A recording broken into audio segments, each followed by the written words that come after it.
I am so excited about today's story. I am joined by Forrest Baumhover with teachmepersonalfinance.com. What resonated with me was a domain with some history on it. What did the helpful content update do to this site? I would say it decimated my site. I went from a peak of ranking for about 14,000 keywords to ranking 16 total keywords. 4 months, it's recovered all the traffic and then more. You've been able to find a way somehow to recover a site that was ranking for, I think you said 16 keywords at its lowest point into a site that near $10,000 in a month. Last month, I think it was around 7,000. I think 15,000 subscribers last week, 5 or 6,000 on Mediavine. I think the one big takeaway that I would probably want people to have is. All right, welcome back to the Niche Pursuits podcast. My name is Jared Bauman, and today I am joined by Forrest Baumhover with teachmepersonalfinance.com. Forrest, welcome on board. Thank you very much, Jared. It's great to be here. Man, I say this at the outset almost every interview, but I will tell you, I really mean it with this one. I am so excited about today's story.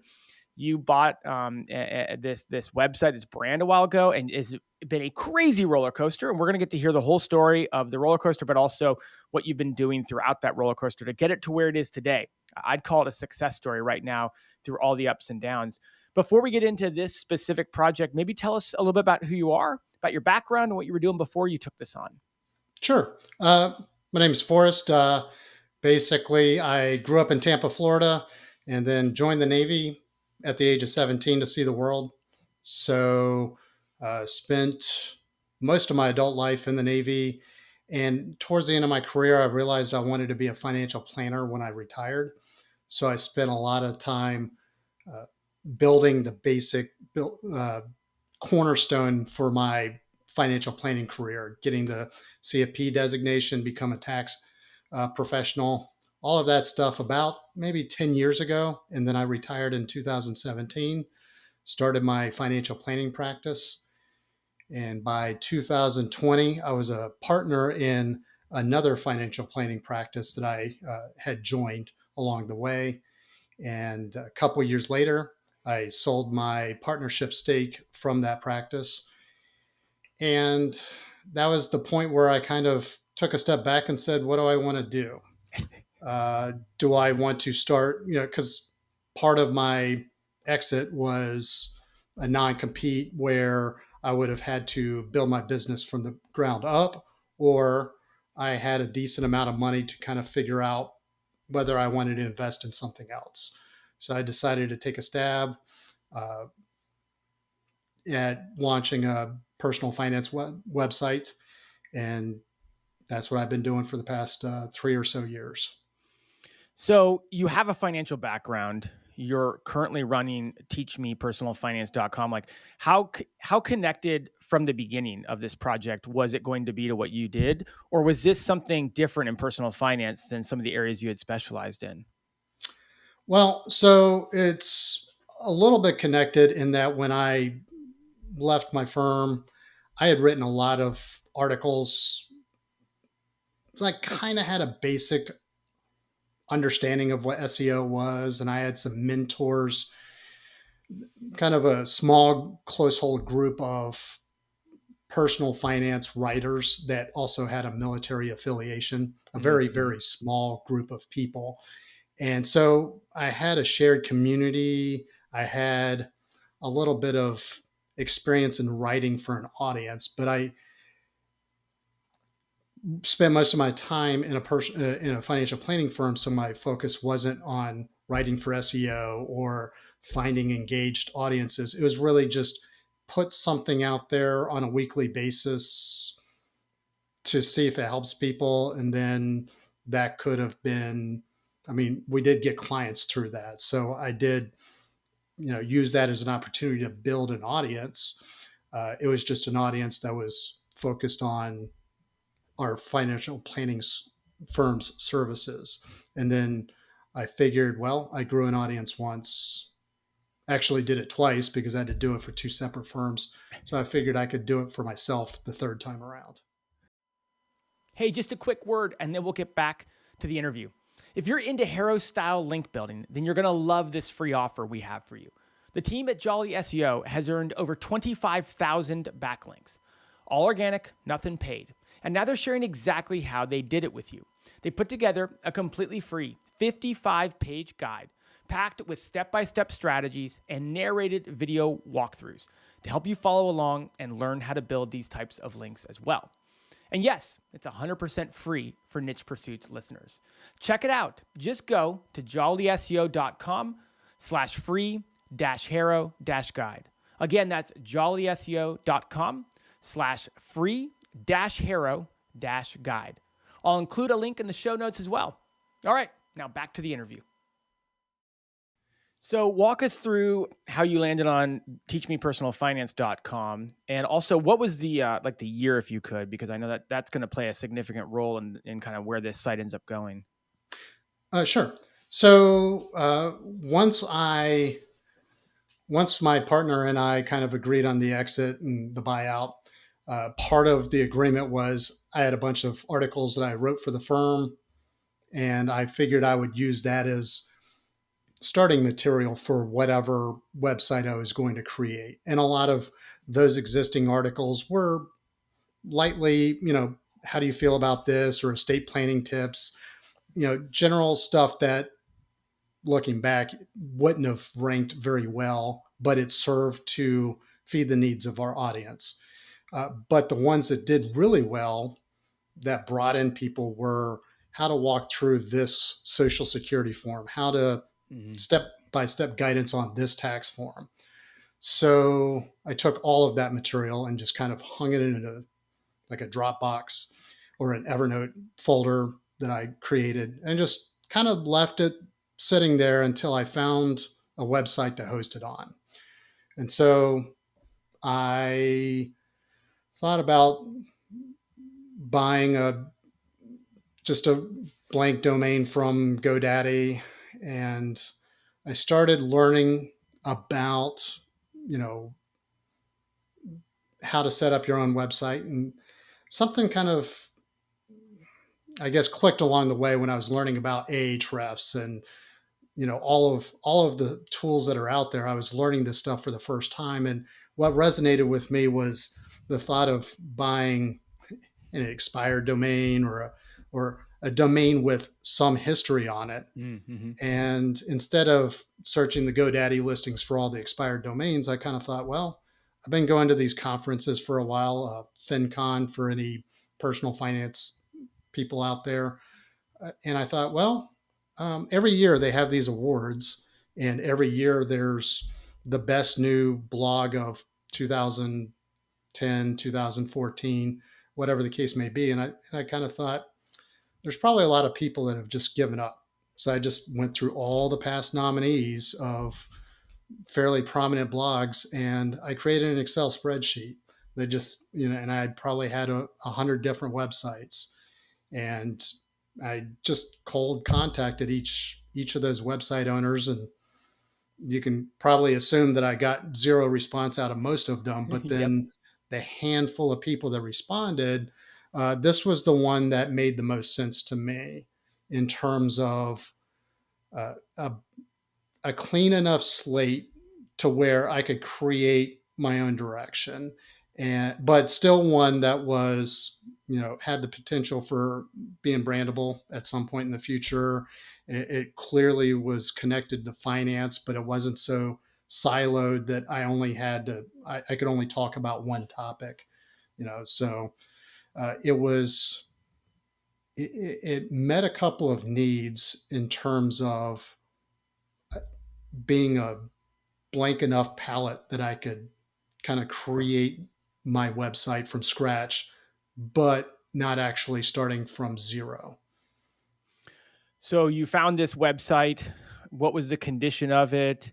Looking at it online, it looks like it's been around for a while. When did you actually? When were you actually able to purchase it? So I was kind of in a holding pattern from 2021 to 2022. It took about 6 months for our transaction to kind of close. And so during that time, that's when I was going out and just looking online for all these websites. And I think probably around February, March 2022 was when I reached out to the person that owned Teach Me Personal Finance before me. And we had a conversation.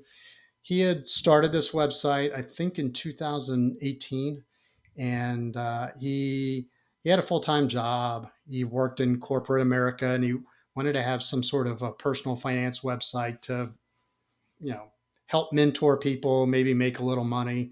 But when I looked at it, it was about 150 pretty low quality articles. It looked like they were outsourced to VAs. Probably, I mean, a lot of kind of English as a second language kind of, just the stuff that we all know is Google has kind of deranked over the years. And so I looked at it and I said, well, this is something I can work with. And I kind of figured I can at least work with this or the content that I'm bringing over, and I've got something that will last long enough for me to figure out what's working, what's not working, and that's pretty much where my journey began. Got it. Okay. Okay. Yeah, boy. I mean, it is true. Like, especially pre-helpful content update, buying a site that's already been around for a while, got some age, got some history, got some content on it. Hopefully, got a little bit of rankings. That's a head start. Let's get into deal closes on your sale of your previous company. You grab this. What are the steps you take? What are the first couple months like? Let's hear what you end up Sure. doing to get the site going. Sure. So from start to finish, it probably took us about maybe 2 or 3 weeks to go through the deal. I didn't go through Flip. I reached out to him directly, and then I think we just used escrow.com as kind of the escrow holding company to actually facilitate the key transfer. And then once he was kind of out of the way, he said, "I'll help you for a week, but I want to go off and do my own thing." And I said, "Okay, that's great." So once we did that, the first thing that I did was I kind of created an Excel spreadsheet, figured out where the current articles were ranking. I did spend some time trying to see if I could maybe re-rank those articles, or at least the ones with the most potential. Long Over the long term, all of those articles are now gone. So it took me, I guess, a series of phases. And probably my biggest hang up is sometimes I hold on to stuff longer, and then I'll go back and say, that was a bad idea. So it took me about 3 iterations to finally get rid of all the content that had previously existed. But I did work with it to see if I could re-rank it. I took all of my prior content, about 80 or so articles, and I put those up there. And even, over the years, probably most of those articles I've pulled back just because they were written for an audience and not necessarily for SEO purposes. So, you know, but that first year, I was working on kind of editing the existing content that I could. And that was about 225, 235 articles. But then I was also committed to my own new creation schedule of about 12 to 15 articles a month.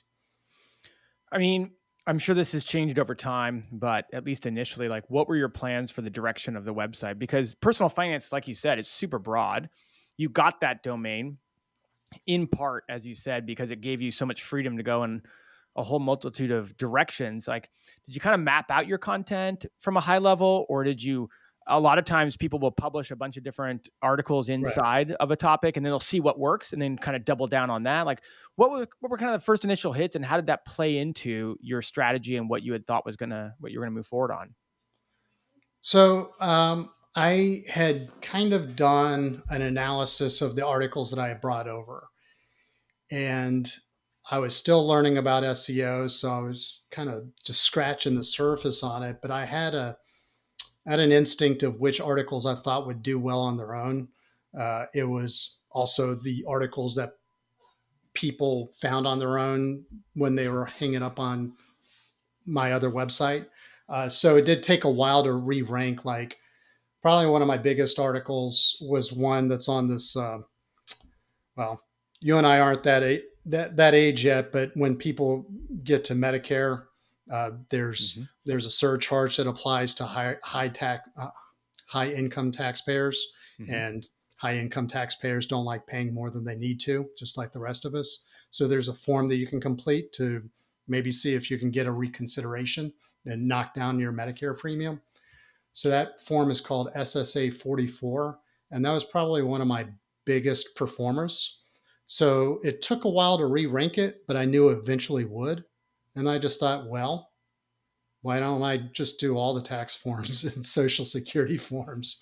So that that kind of shifted my focus from the content creation, what do I write about, to how do I prioritize what I'm writing about? Because at this point, I'm I think I've written about 275 articles on different tax forms, and I've got a spreadsheet of probably twice as many tax forms I could write new articles about. So I knew that the US government would give me a never ending list of things to write about. It was just, how do I figure out, what order I'm going to put that in? And that's kind of where I went into Ahrefs and kind of started doing the learning about keyword analysis and trying to figure out, how to balance low difficulty keywords with writability versus, where the audience's needs aren't being met by the current publishers. And so that became the basis for, all right, I'm writing 15 articles a month, and these are the top articles that seem to not have been covered yet. Well, it's probably as good of a time as any to ask about, kind of the elephant in the room for all content creators who've been around for a while, the helpful content update. I mean, that hit initially in September of 2023. Subsequent updates related to that, or core updates, also had similar effects on content websites like yours that were kind of giving information and content and then driving traffic by ranking. Maybe walk us through how the helpful content update had an impact on you, because you did buy this site and we're working on this prior to that hitting. And then, what the outcome was from the HCU hitting. Sure. So I think that the HCU basically ended up demolishing the website from an organic rankings perspective. And it was kind of disheartening, but fortunately I'm not as young as I used to be. So I kind of took a little bit of perspective and said, well, I was going to give this the traditional 2 to 3 years to just focus on what I can do before I start measuring the results. So while I was measuring the results for, I guess, vanity purposes and cheering my small wins here and there, those little wins that keep you going when there's no one else to share them with.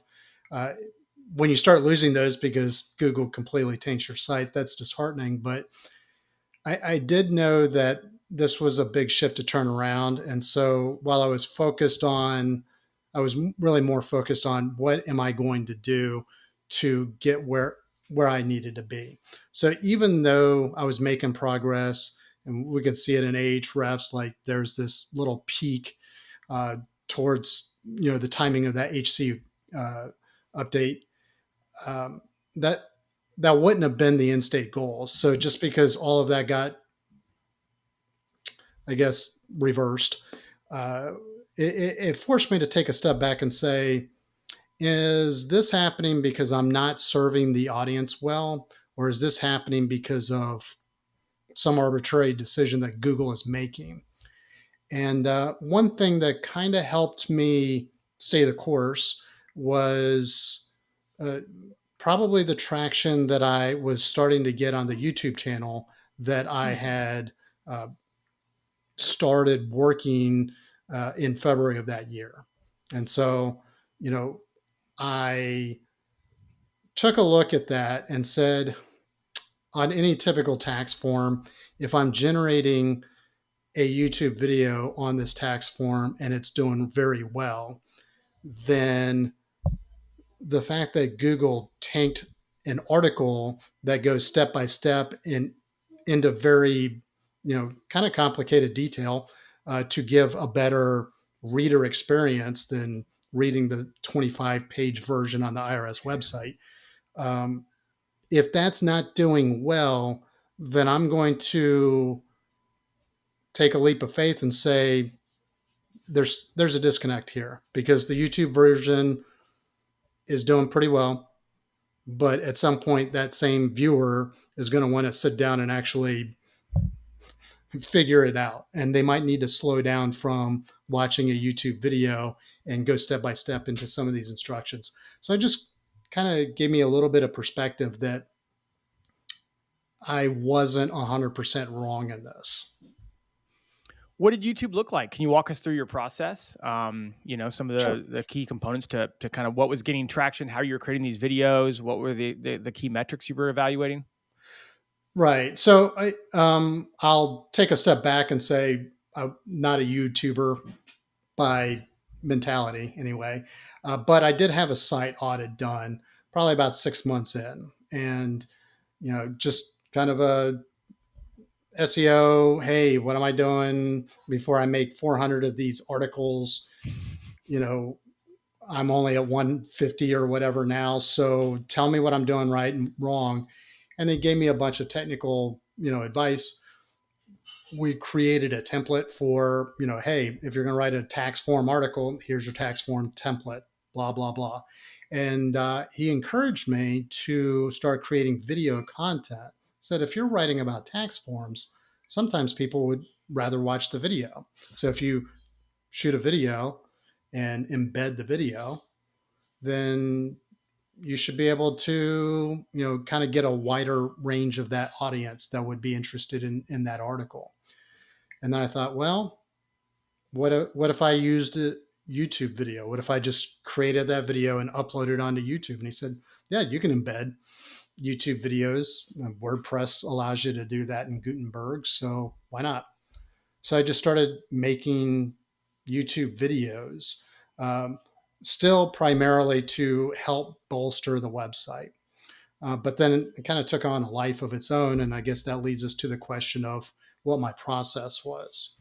So my process was, if I'm writing an article on a tax form, then I would just take, I have a Mac, so whatever the screen recording software, and I had to actually figure out what the ideal featured image size of a thumbnail was. But I would just take that 1200 by 675 picture of the top of the tax form, and that was my featured image. And then I would just screen record this beautiful voice, going step by step into whatever tax form we were covering that day.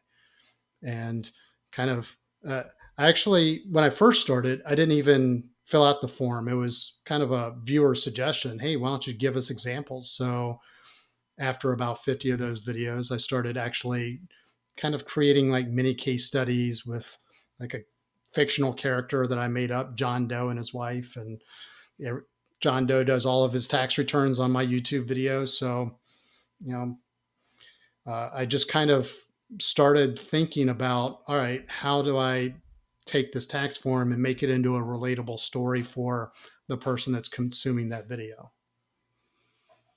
So, I mean, it's so funny you mentioned this. I mean, we're recording this during tax season for the record. I don't know where you got the time to do this during tax season, but maybe all your stuff's published already. But I mean, my wife and I just did our taxes over the weekend. And it's so funny to hear you talk about this because there are certain things where you're like, what is this? What is that? And you want to hear someone talk you through it, not necessarily read something about it. And it's already stale content for a lot of us. So it's kind of just fun to hear you walk through what you're doing on YouTube. I mean, like, let's start getting out of the HCU and what you started doing past that. You started seeing some success with YouTube. Um, I'm just curious to hear, like, a lot of people were looking for other ways to get traffic to their content. Mm-hmm. Were you doing YouTube along with the articles, along with the written content in an effort to get people back to your website? Or did you just start to pivot straight into YouTube and look at that as your primary driver of content and viewership and eyeballs and that sort of thing? So when I first started YouTube, I had a bunch of articles I had written that I needed to go back and reformat. So I used that, whatever, 50 or 75 article list as the basis for my first 50 to 75 YouTube videos. So for every video, let's say I did a video on W-2, which is the tax form that you get from your employer at the end of the year. So I already had an article about that, and I would just, shoot the video when I put my author notes, or the the description.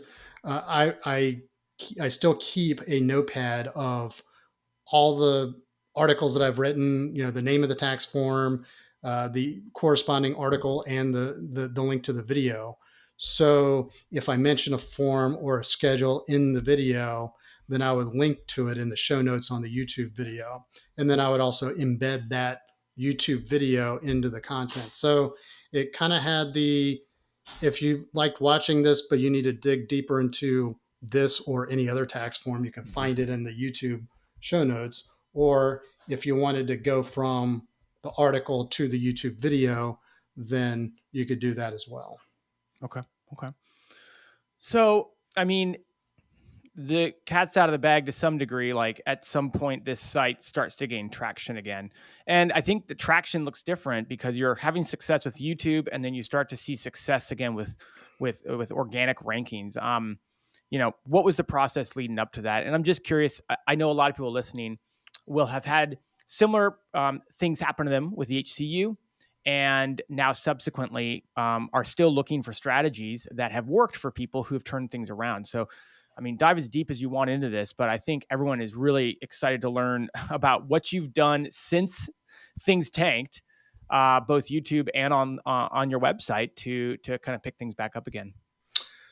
Okay, so I guess uh, I can I can verbally describe what anyone can go into AHFs and look and see for themselves. But in September, that's kind of when things started dropping off. If I look at keywords, right? So, I had a peak in mid September of the keywords, like what the site was ranking for, and by literally the end of April in 2024, I was I went from a peak of ranking for about 14,000 keywords to ranking uh, under 100 keywords, Yeah. and Jeez. eventually got to a low of, I think 20, no, 16, 16 total keywords, and that was the summer of 2024. So right after tax season, and again, when I keep my statistics, I try to track year over year because it's largely seasonal. So, a drop off in May doesn't really count as much to me emotionally as if I dropped off from the preceding May. So I expected a drop off. I got the drop off. But then when I looked at the rankings, I said, well, this is a lot different. And usually with this site, I've seen that it starts to pick back up towards the fall. And then once you get into Q4, it goes up. And then obviously during tax season from January to April, that's the peak of it. But what I noticed was that uh, the website analytics kept creeping up. So year over year statistics, all of like my July 2024 was still experiencing growth over the previous July. And I started digging down into the organic search, and I said, well, I'm not getting really anything from organic search, and I'm getting more of my traffic directly from Google, but I'm getting some traffic from organic search. It just doesn't look like it's Google. So I looked into it, and Bing happened to be my biggest contributor. So I talked to the my SEO guy, and he said, "Oh yeah, Bing is usually about 2 to 3 years behind Google." And I was like, "So you're telling me that in 2 to 3 years I'll be shut off from all organic growth, to include Bing and everything else?" He said, "Yeah, maybe." I said, "Okay, well, hopefully that's wrong." But in the summer, I was looking at the stats, and mean, I was getting more traffic from AOL than Google. So I thought there's got to be a way through this. And the way through this logically would be by just doubling down on the YouTube while Mhm. still maintaining growth on the content creation on the website. And then just hoping that eventually Google recognizes that it made a mistake in terms of the ranking difference between a video and an article that cover the exact same tax form.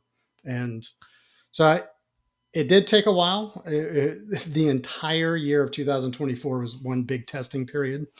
But right around Christmas was when I noticed a very dramatic increase in the rankings.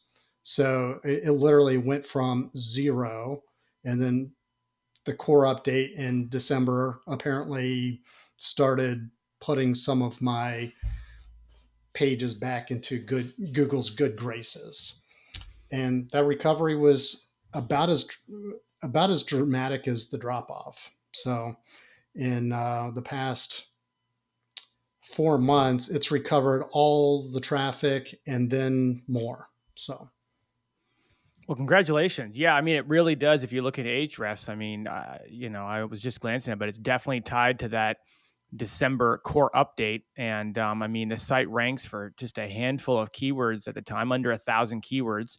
It started to pick up. It looks like there were a couple core updates in December that we know about and stuff. So I guess from a high level, I would imagine it's next to impossible to say for certain. But from a high level, what do you think are the factors that led your site in this December core update to gaining back, all of its traffic and then some, versus other sites? Like, what are some of the things you think that probably contributed to that? Knowing that, we're not gonna pin you to to tell us exactly what it is, but just I'm curious to hear what you think, having been inside yeah. of that process and the content creation. We've talked about the ties to YouTube, but I mean, are there anything else that you think led to your site completely rebounding in Google? um, I I think that there is a chance this website would have recovered without the YouTube content, but I don't think that the recovery would have been as dramatic. When I look at when I look at the statistics between Google Analytics and the YouTube metrics, what I did notice is that at first the website was feeding a lot of the Google traffic to YouTube. So Mm, it was, hey, I found your article, and I appreciate the article, but just give me the 10-minute version. Okay, I can watch this video. And I think now people are finding, because frankly, I'm putting a lot more Google or YouTube content out. I'm able to I'm able to put out on average a video a day, whereas my articles, I've kind of scaled back my production. I'm editing existing articles, so on and so forth. So I'm able to keep up the flow of uh, traffic that's getting referred from YouTube to the website. I think that was just as strong as any kind of behind the scenes correlation of the how to video matched up with the how to website article. So I think the fact that there was such a strong link connection. I also think that within the articles themselves, I do use Link Whisper. I know that's a plug, but I do use that to find, because my keywords are pretty obvious. Name of tax form and then name of relevant topic. And I can use Link Whisper to quickly scan through as I'm editing articles to find new articles I might have published that present a linking opportunity. I think all of that linking really does help, mm. whether it's linking from YouTube and back and forth, or linking within the article itself. So I think all of that was just, I mean, that and just a consistent approach. I mean, just waking up every day, no matter how crappy you feel, and saying, all right, another day, another article. maybe now's a good time to like talk to us about monetization, and any other relevant Sure. metrics. People love kind of hearing to get their mind around whether it's traffic, earnings, where you're earning from, and I'd also be curious to hear on the YouTube side of things. How many Yeah. videos you have live, maybe if you can, like rough metrics on how many views you get per month or any AdSense earnings over there. Sure. With YouTube, I launched in February, reached the 1,000 subscriber threshold, uh, I think by October. So was able to monetize it within 10 months, 8 months. And from there, I mean, I've kept a tracker of every day, um, how much content or how much revenue I get every day. So obviously the first couple of dollars literally, and then now consistently, in the low seasons, probably 1 to 2,000 a month. Like that's what I would expect in July. That's what I got last July. And then, you know, last month it was, I think it was around 7,000. But then that's also kind of the segue into, paid services and things of that nature that, that's kind of given me the opportunity to, you know, maybe expand my service offering, right? So as I as I continue to keep feeding videos into YouTube, I think as of this recording, I've got just shy of 700 videos Wow. out there, so 692 videos. Um, so, one video every day, or I strive for that, and then one at this point edited article revision. I use Rank IQ basically to kind of just rescreen the article and change happy to glad or whatever the keywords that I need to take a look at it, update it you know for the current year, and then republish it.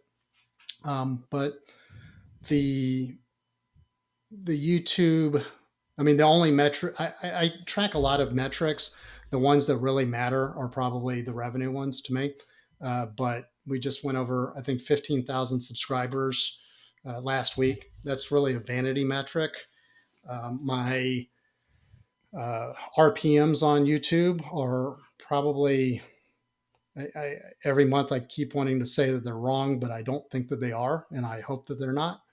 But they're a lot harder, or they're a lot higher than your typical what I made on YouTube this month with, 10,000 subscribers. Their RPMs seem like they're off a little bit. But then with the website, I joined Mediavine Journey whenever it first came out last year. And I thought, well, I was really close to making Mediavine during last tax season. So I qualified for Mediavine, I think, well, about a month ago, and got published it, or it got approved for Mediavine, got enrolled, and I've been in Mediavine for about a month. And I've noticed a pretty significant difference in my RPMs there as well. So I guess it's not a misnomer. I'd probably be on track, I guess, this month to make probably, I don't know, 5 or 6 thousand on Mediavine. It's still kind of in that stage of don't do anything to break it within the first 90 days. So we'll see if that kind of that holds true. But understanding the seasonality means that I'm just going to get a lot lower traffic numbers in June and July. So I'll have to kind of keep an eye on all of that for a year or so to just compare where I am now versus where it's going to be in the future. Seasonality wise, I want to touch on that because I'm sure a lot of people listening have a component of seasonality to their business. I mean, looking at your numbers this year for YouTube and for Mediavine, like what do you anticipate earning during the high season this year? And then like how much will that end up, do you think, dropping in the off season, if you will, the summertime when taxes aren't as high on people's mind? So it doesn't go to zero. I mean, most of these, even the most seasonal sites, don't really go to zero because, at least in our world, there's some baseline level of tax work that gets done throughout the year. So just because April 15th comes and goes doesn't mean that someone else isn't trying to file an extension or pay down their taxes or adjust their withholdings on their W-4. So there's always a need. It's just that it's probably the most obvious drop off when, April 15th on YouTube looks like up here, and then April 16th looks keep going down. Um, so I would say I'm looking at last year's stats, at least from the YouTube channel, and it looked like there was probably, I mean, it was a 60% drop from April to May. And then from May to June, pretty much flat, a slight decline in July. August was flat. And then it started picking up in September. But even at that baseline, it was still 1,000 to 2,000 a month on YouTube. Um, Last year at this time with the website, I was just getting started on Mediavine journey, and so I can't really tell. Like, I mean, whatever I make now is orders of magnitude more than the couple of dollars a day that I was making when I first onboarded with them. But that dead period was about the time that I onboarded with Mediavine, so it would be very tough for me to kind of give any indication. Mm. But I did notice that my Mediavine, kind of growth through the fall was in kind of concert with the YouTube growth. So you've been able to find a way somehow to recover a site that was ranking for, I think you said 16 keywords at its lowest point into a site that, granted seasonality, but a website and YouTube channel is going to make, near $10,000 in a month. Um, you've talked through a lot of your strategies at using YouTube in combination with the content online. And you've talked about monetizing through YouTube's ads and then Mediavine ads. You did tease, though, that it could open the doors for some other things, some other services. Like, what other things are you considering or maybe even have started to implement for monetization outside of just ads on these platforms? Well, so I do tax returns now. That was something that I never used to do, even when I was a starving financial planner. I said I'm going to go through this life without doing tax returns, and last year there were probably about a dozen or so people that asked me if I could do their tax return, and it was so difficult for me to find an accountant to refer them to. Hey, what's your name? Where do you live? Let me see if I can find someone. Of course, they're all busy. So this year I said, okay, I'll get a basic license, a tax preparation license. I had already been registered with IRS. So all I needed to do is just hang my proverbial sign and say I'm open for business. So I do that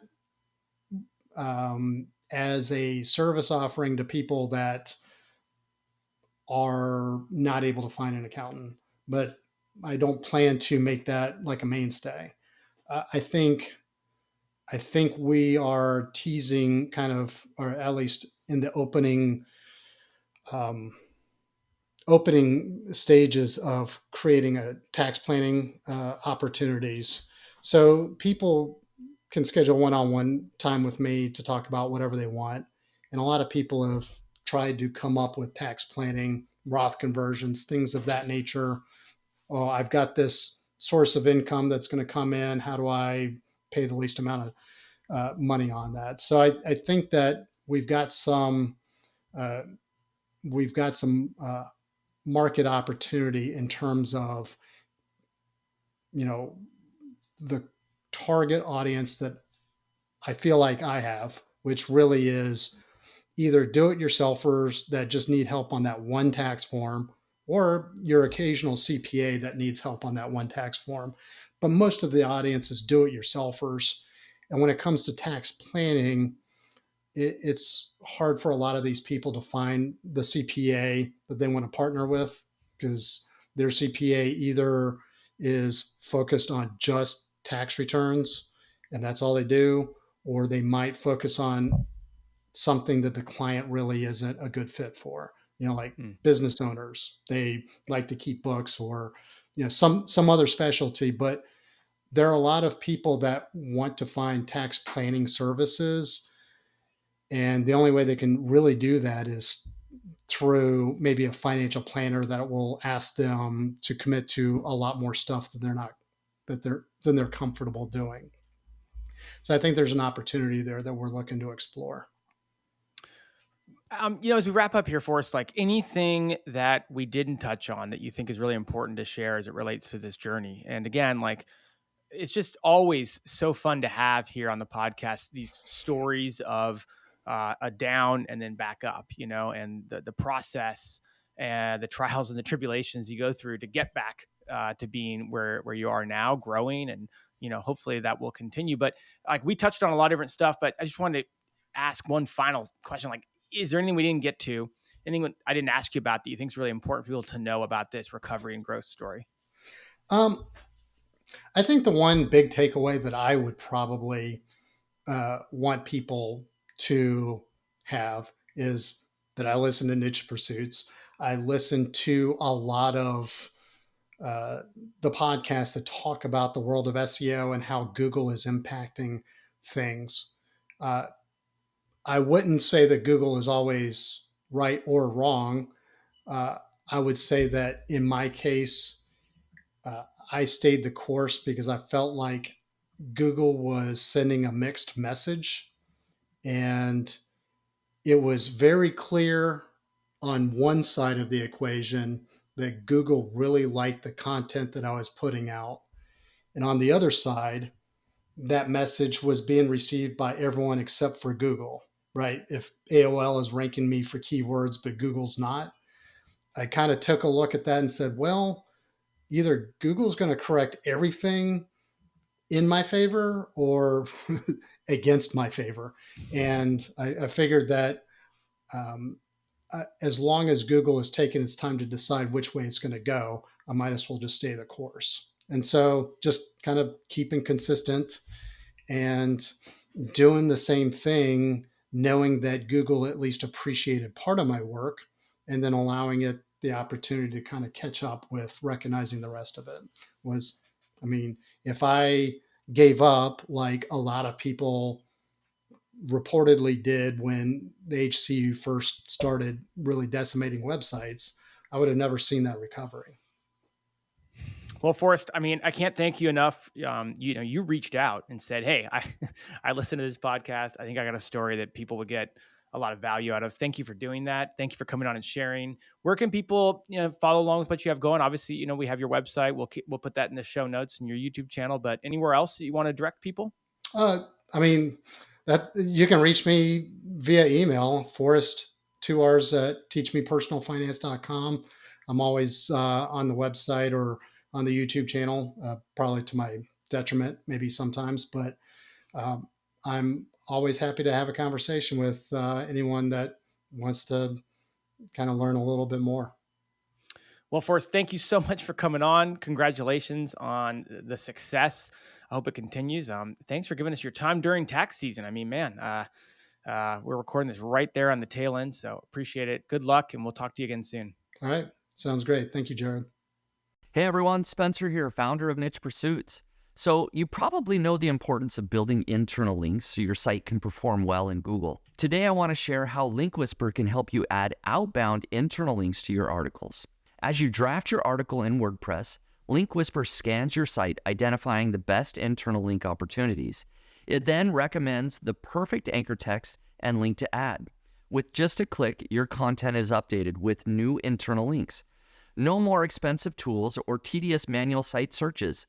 Link Whisper does the heavy lifting right inside the WordPress editor. Say goodbye to the hassle of internal linking. With Link Whisper, you can focus on what you do best, creating great content. Use the coupon code PODCAST today and get $15 off. Elevate your website's internal linking with Link Whisper now. Building smart internal links just got easier. Go to linkwhisper.com today and be sure to use coupon code PODCAST to get $15 off.